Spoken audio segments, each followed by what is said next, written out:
Well, good afternoon, everyone. It appears as if we're going to waste another week here with another show vote with an amendment, with a proposal by Senator Stabenow and Walsh, instead of dealing with the highway bill, which we all know needs to be tackled before we leave here in August. The supplemental, we also are hopeful there'll be a conference report on the Veterans Administration bill. So it is somewhat surprising that we're apparently going to spend a week here with 2 weeks left and 3 or 4 issues that really ought to be dealt with before we depart on another show vote. That's probably 13 or 14 that we've had over the last couple of years. Makes you wonder when the Senate is going to get serious about passing legislation that really needs to become law. Well, one of the items that we need to take up and move on is the emergency supplemental to deal with the humanitarian crisis at the border. Unfortunately, it looks like we're on a track to do absolutely nothing, which to me is the definition of political malpractice. Unfortunately, the White House is despite the fact that Secretary Johnson and the White House press secretary both identified a need to change the 2008 trafficking law in order to treat children from non-contiguous countries the same way we now treat unaccompanied children from Mexico, despite the fact that both of those said we need that change, despite the fact that senators like Senator McCaskill, Senator Carper both agree that in addition to the emergency funds, we need to change the policy. It looks like Senator Reid has already determined that the border is secure and that we're not going to do anything. The president obviously has a political problem because he's overpromised some immigration activists that he would further weaken repatriation and enforcement of our immigration laws. And so they are determined to stick with just a request for $3.7 billion of additional money with no solution to the problem. And that's a tragedy, not just for us, but for all of these children who are being lured to our borders, courtesy of the cartels and other organized criminal organizations. As the leader said, I think it's good to take a step back and just kind of evaluate where we are this week and think about what we're doing in the United States Senate. Are we taking up the bipartisan legislation to restore the 40-hour work week ruined by Obamacare? No. Are we taking up the bipartisan legislation to kill the job-killing medical device tax? No. Or to pass the job-creating Keystone Pipeline, which is also, I might add, a bipartisan piece of legislation? Or are we taking up any of the 40 jobs bills passed by the House of Representatives that are collecting dust on the Majority Leader's desk? No. What we're doing is yet another designed-to-fail piece of legislation that is nothing but a show vote in an election year. And in fact, this legislation, when it was debated 2 years ago, it was reported on by Reuters that it was nothing more than that, just something designed to get votes running up to a November election. And that's exactly what we're doing again this week. It's like Groundhog Day. It's what we did last week and the week before that and the week before that.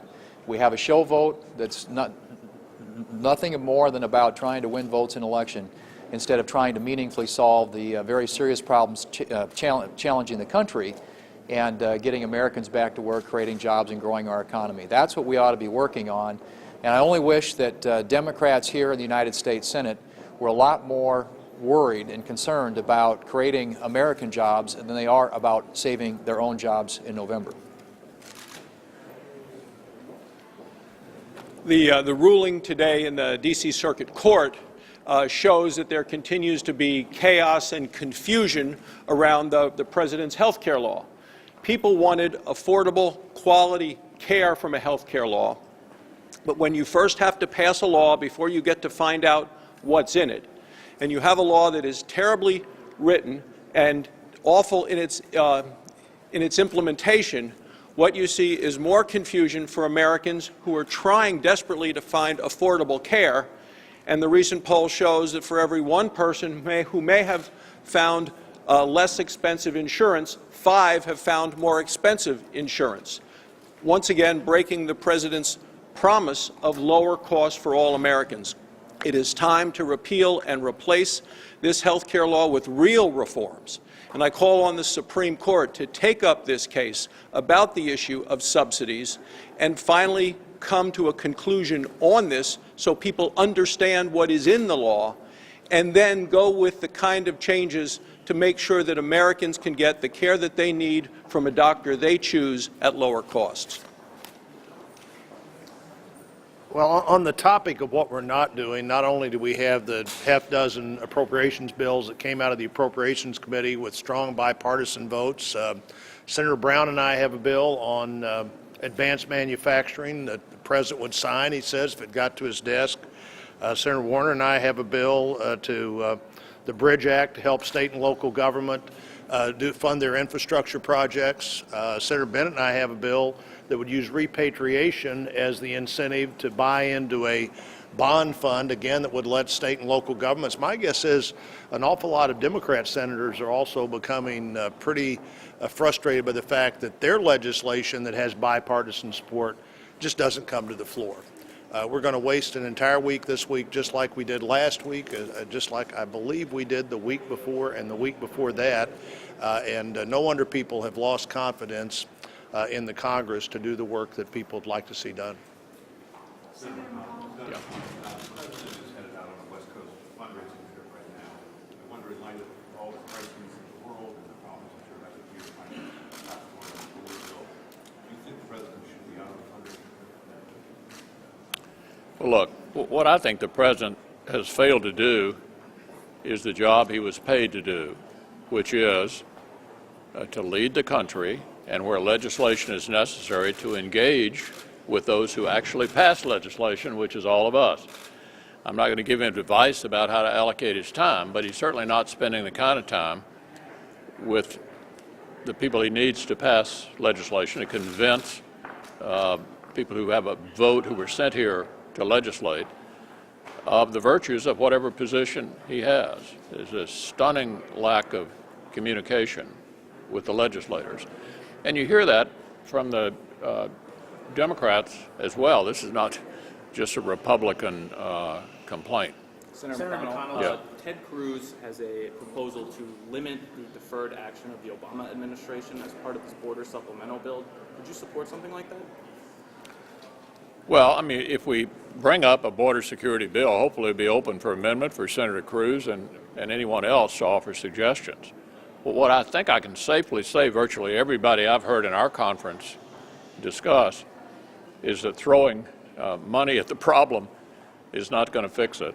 Senator Cornyn, in conjunction with Congressman Cuellar, have come up with the kind of reforms that we think would stop this influx of unaccompanied minors. And John, you might just give them some more thoughts about that. I mean, until you reform the problem that's creating the influx, you're never going to solve the problem. And I think right now the impression parents of distressed children all over the world probably is, their current conclusion probably is, if somehow, some way, I can get my distressed child into America, they'll be there forever. And until you change that perception, you're going to continue to have the problem. Well, I believe there are really two fundamental causes to this flood of children coming across the border. One is the needed change in the 2008 law that would allow us to give these children expedited hearings in front of immigration judges to make their case. But the other is, as Senator Cruz has appropriately pointed out, the impression that if you can make it to the United States, you'll be able to stay. And part of that impression is as a result of the President unilaterally issuing this deferred action order in 2012. While Democrats admit it would not apply to the children that are currently coming across the border, there is, based on the intelligence collected from the Department of Homeland Security, from some of the migrants themselves, an impression that there is something called a permiso, or a permission, basically, that if you make it to the United States, that you can stay. That is, as many of you know, is the notice to appear, which is called among law enforcement circles a notice to disappear, because people never show up for their hearings, and so they ultimately end up succeeding. As long as that continues to be the case, we're going to continue to see those numbers go up, up, and up, And I think more and more backlash as these children are being warehoused in communities across the country. Okay, thanks.